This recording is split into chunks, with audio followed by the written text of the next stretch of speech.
बिहार में विधानसभा चुनाव के महज 2.5 साल के बाद ही भाजपा और जदयू गठबंधन में दरार आ गई। सीएम नीतीश कुमार ने एक बार फिर एनडीए में सम्मान न मिलने की बात कर गठबंधन से बाहर निकलने का ऐलान कर दिया। 5 साल में यह दूसरी बार है जब नीतीश कुमार ने पाला बदलने का ऐलान किया है। इसी बीच यह जानना अहम है कि नीतीश कुमार को यह फैसला लेने पर मजबूर क्यों होना पड़ा। ऐसी क्या वजह थी जो 5 साल पहले भाजपा के साथ आने का ऐलान करने वाले नीतीश कुमार ने फिर से गठबंधन तोड़ने का ऐलान कर दिया।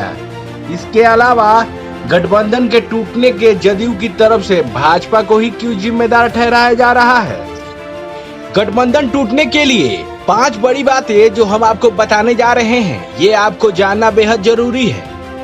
पहला, फैसला लेने की स्वतंत्रता नहीं मिलना। भाजपा और जदयू की ओर से 2020 का विधानसभा चुनाव लड़ा गया, जहां भाजपा ने इस चुनाव में 75 सीटें हासिल की तो वहीं जदयू महज 43 सीट पर ही सीमित हो गई। यानी भाजपा इस बार सरकार में बड़े भाई की भूमिका में थी। भाजपा ने अपनी स्थिति का फायदा भी उठाया। नीतीश कुमार सरकार में मुख्यमंत्री जरूर रहे, लेकिन भाजपा ने अपना नियंत्रण बरकरार रखने के लिए दो डिप्टी सीएम तारकिशोर प्रसाद और रेणु देवी भी उनके साथ दिखे। इससे बिहार सरकार में नीतीश कुमार के एक छत्र नेतृत्व को चुनौती देने की भी कोशिश की गई। इसके अलावा भाजपा ने नीतीश कुमार के लंबे समय तक साथी और पूर्व डिप्टी सीएम सुशील मोदी को भी बिहार की राजनीति से बाहर कर दिया। भाजपा के इन कदमों के बाद नीतीश के लिए सरकार पर पूरी तरह नियंत्रण रखना काफी मुश्किल हो रहा था। बताया जाता है कि सुशील मोदी की गैर मौजूदगी में नीतीश के लिए अपनी मर्जी से कैबिनेट मंत्रियों को चुनना भी काफी कठिन रहा। वे भाजपा से अपनी बात नहीं मनवा पा रहे थे।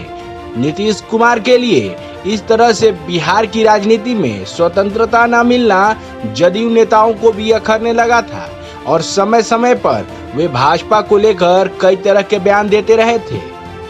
दूसरी बड़ी बात, विधानसभा अध्यक्ष को लेकर नाराजगी।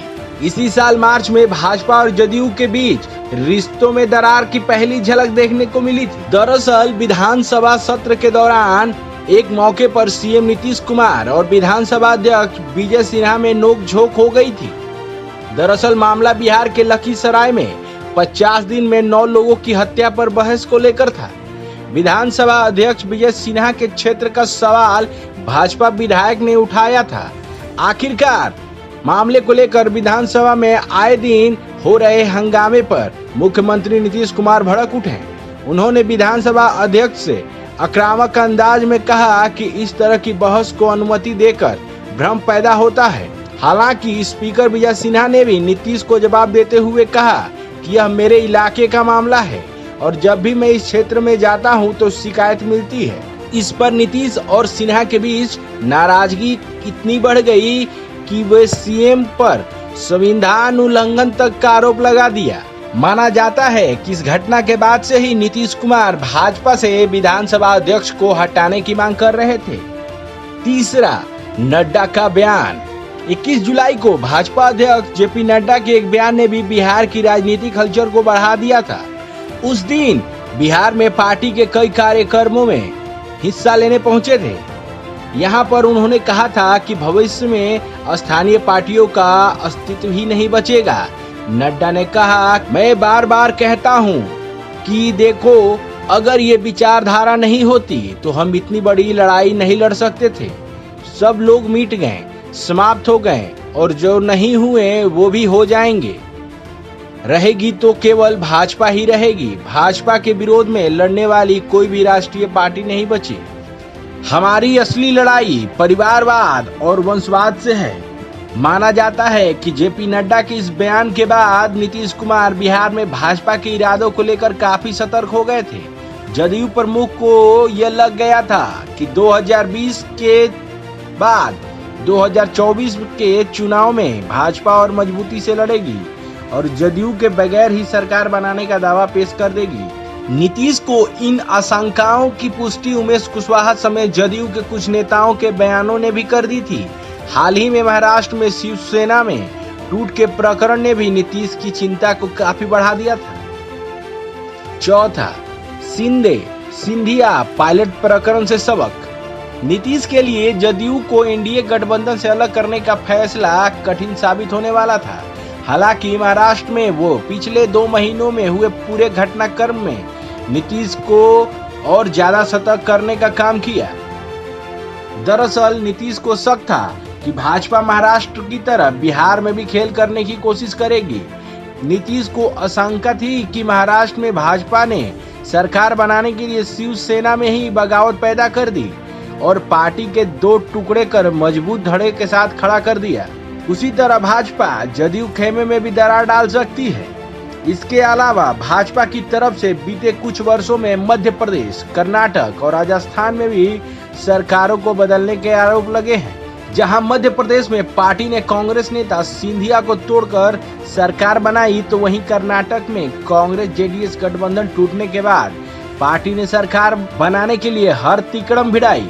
भाजपा पर कुछ इसी तरह की कोशिश राजस्थान में करने का आरोप लगा, जब सचिन पायलट ने सीएम अशोक गहलोत के खिलाफ बगावत कर दी। हालांकि पायलट के डिप्टी सीएम पद से हटाए जाने के बाद राजस्थान में सरकार बदलना काफी मुश्किल हो गया।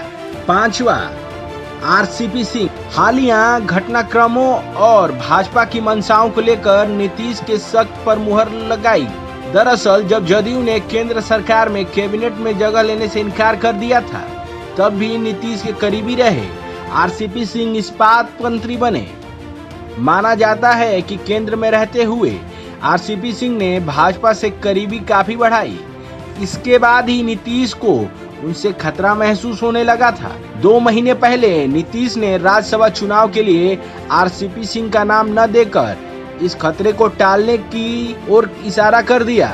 रिपोर्ट्स की माने तो नीतीश कुमार के हाथ में कुछ ऐसे ऑडियो टेप लगे हैं जिनमें भाजपा और आरसीपी सिंह के बीच जदयू में टूट कर आने से जुड़ी बातचीत चल रही थी।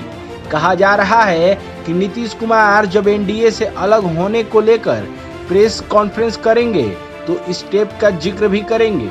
हालांकि इसके बावजूद नीतीश कुमार को आरसीपी सिंह पर पार्टी में टूट पैदा करने का शक था।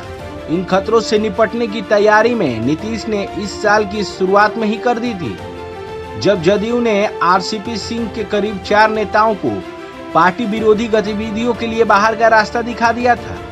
नीतीश ने अपनी पार्टी में टूट की बची कोशिशों को कुचलने के लिए आखिरकार इस महीने आरसीपी सिंह को भी भ्रष्टाचार से जुड़े आरोपों पर कारण बताओ नोटिस जारी करवा दिया था। जदयू की तरफ से इस तरह साख गिराने की कोशिशों के बाद आखिरकार आरसीपी सिंह ने खुद ही पार्टी से इस्तीफा दे दिया। खबरिया जंक्शन के लिए ब्यूरो रिपोर्ट।